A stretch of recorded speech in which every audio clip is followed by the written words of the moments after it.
Hey there, Facebook. Brittany Eldridge here.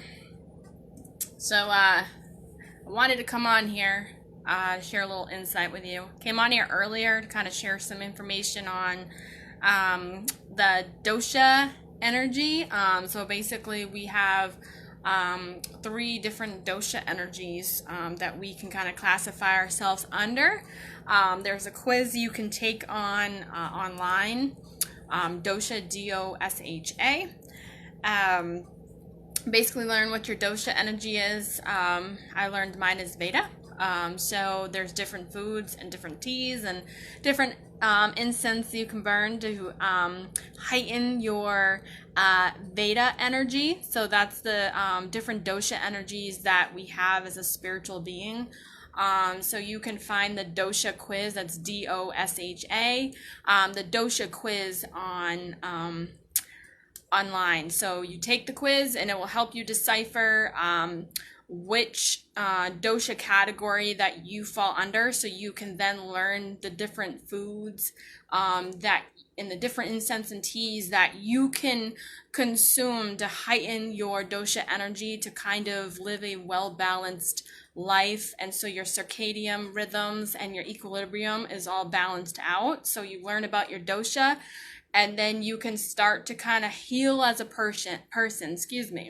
Now, I'm not saying this is an all-for-all fix. I mean, there are people that have medical things going on. Like for me, I'm being tested for thyroid cancer. So of course, the dosha energy could probably help with that.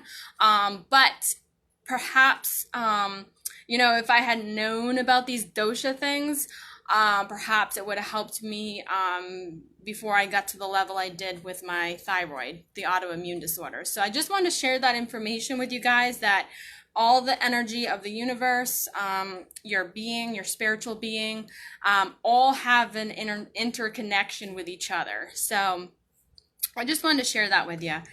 Now, my title of this live video, I should say, it's called Will I Ever Be Good Enough? Now, this isn't a title to, talk about how shitty my life is, but I wanted to share this book with you, Will I Ever Be Good Enough? Now, I'm sure there's many books out there that talk about, narcissistic mothers or narcissistic parents. Now, in the Bible, now typically the word narcissistic isn't used. It's selfish. But in the medical world, it's called narcissistic. So the reason why I came on to share this with you is because after so many times of going through emotional pain because of my own family dynamics, the learning that I've had to do through my own pain, the constant frustration knowing there was something more that I wasn't knowledgeable of, and I kept searching and I kept seeking answers, whether that was through my own research, my own spiritual energy, my intuition, therapists that I've reached out to that have consulted with me. Now, a person can be labeled with mental illness. Clearly, that's the language that is in the DSM-5 book that therapists use to diagnose people. You've got OCD, your amygdala in your brain is overreactive. But what the hell causes all these things, right?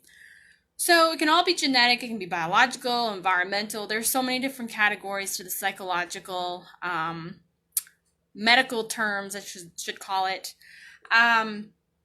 But each individual person is so unique to what has happened to them. And spiritually, sometimes they say, well, these are the lessons that were in your makeup before you came to the earth. This is what you were supposed to learn when you came here. Others could say, well, this came from your mother, or this came from your father because he has bipolar. Or this could be, well, you were a child and you were neglected emotionally and you were put in very unsafe situations. So what the hell is it? I think it's all of it. Now, I just want to say that, of course, I can't change everybody in this world, just like nobody can change me. And keep in fact of the mind that we all come to earth to learn lessons. So I can't change the lesson that you're supposed to learn. Like you can't change the lesson I'm supposed to learn. You can help guide me to making the right decision, but you can't change the lesson that I'm supposed to learn. But through all of my learning, I would like to share information, not to change you, but just to kind of give you a second thought of your family dynamics. We can all go about everyday life. Tomorrow turns into next week turns into a year, right? We can all sit around this revolving earth that just keeps circling around. But when you've got unhealthy patterns in your family dynamic, what the hell do you do about it? Do you sit back, sip a tea, sip a what do you call it, twisted tea? Just sit back like you're on vacation at White Sand Beach, sitting in a lawn chair? Do you just sit back and just let it happen? Do you just let these patterns happen? Or do you finally stand your ground and break the chain of the unhealthy patterns? Granted, I haven't reacted in the most unhealthy ways. How the hell would I react if I learned what I learned? But I'm relearning how to react in an unhealthy manner so that way the energy of my being, my spiritual being, doesn't get robbed by people in this world, by my family, by people that are out there. I mean, I can go into a grocery store and someone could get so pissed off at me because I was standing the wrong way and they start flipping out at me. That's energy robbing. They robbed my energy because I reacted to their unhealthy behavior. I have been reacting for the last 30 years of my life to the unhealthy behavior in my family. Now, no one wants to talk to me. That's perfectly fine because I am learning that I need to do things that serve my soul. I am worried about people dying the following day and not making amends or being on good terms but there are certain people in the family line that can be in denial, and they can be in denial for their entire life. That they start to shame you for speaking up and wanting to change the unhealthy patterns. Perhaps I was born into the family that I was born in to show them that this is unhealthy behavior. This is what it does. I am the outcome of what happens when a child is put in unsafe situations, is mentally controlled her entire life. This is the outcome. And because the outcome is something that seems irrational, they turn their backs. I'm learning through many resources, through other people, what is healthy, because I was never ever shown what is healthy. What is a healthy marriage? What is a healthy relationship? What is a healthy family? I've never ever been taught this. And I'm learning on my own through research, other people, literature, what healthy is. And I'm starting to block off my energy to what I put my energy into, because life is so precious that you have to close off your energy to those that are toxic. Because those that are toxic don't even realize really that they're toxic. And when they grab a hold of your energy, it turns around like a twister and it does not stop. And then therefore you're both in the twister going around with each other. And what does that solve? Absolutely nothing. I'm here to tell you that generational trauma exists. What your grandmother experienced as a child is trauma that she carries on, passes on to your mother, and then your mother passes on the trauma to you.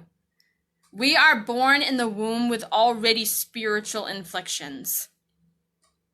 Some of us, our parents were much more happier and had a better handling on themselves, so that way when we were born, we were spiritually I'd say happy.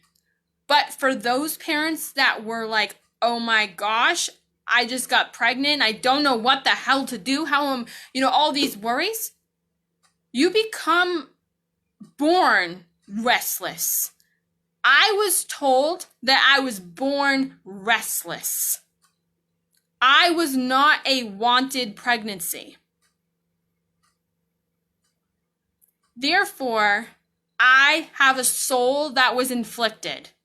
I have a soul that was born restless. That is why I am the way that I am, because I have been going around in this world trying to figure out who the fuck Brittany is. Excuse my language. But I have been born trying to figure out who the hell I am in this world based on the mold that I was born into. And it has taken me 30 years to learn about spirituality, mental illness, and God all interplayed. It has taken me 30 years to realize this. It should have not taken me 30 years to figure out my mother's pain, my father's pain. It should have never taken me 30 years to figure out their spiritual energy and how it inflicted onto my energy as Brittany in this world. I not only am trying to figure out my own trauma, I'm trying to figure out their trauma and how it impacted me and how I can move forward into a spiritually healthy life. Everybody brings inequities into marriages, relationships, and equities are basically the trauma that you've carried on from your parents, which your parents carried on from their parents. This is generational trauma. We need to stop this. We need to stop and be the first in your family to break that generational trauma link. Be the first to break that link and say, this isn't going to happen no more. This is going to stop with me. I sit here with tons of books on my lap. Will I ever be good enough? Getting over OCD. The Borderline Personality Disorder Workbook. I sit here every single day on my laptop researching spirituality, God and mental illness, parents and generational trauma. I sit here all day long trying to research this, trying to understand who I am. And I know what I'm talking about when I sit here. I have done so much research on mental illness, spiritual illness. I've gone to a psychic medium that is well known in the area, Jocelyn Boucher, North Shore medium, ordained minister. I have spent I don't know how many hours doing so much flippin' research that I know what the hell I'm talking about. When it comes to the brain, when it comes to the spiritual soul, I know. So I want to just kind of give you that little tidbit in your ear to think about tonight.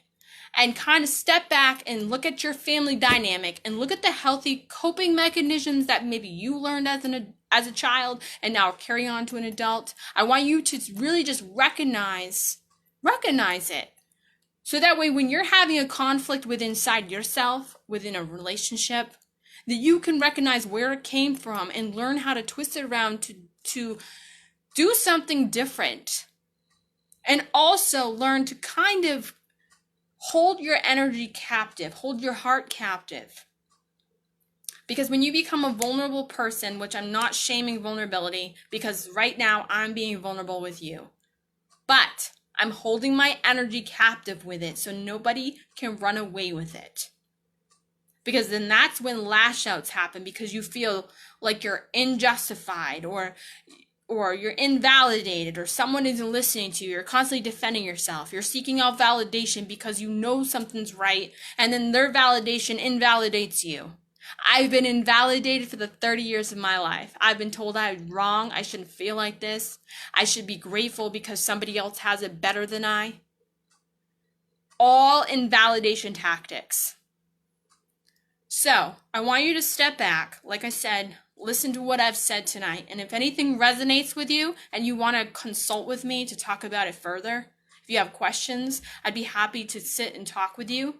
Um, but I just wanted to share that information with you because I am seeing it in so many families, and I'm seeing behaviors repeat itself, which history repeats itself, and that's where I want to make a difference. Thank you.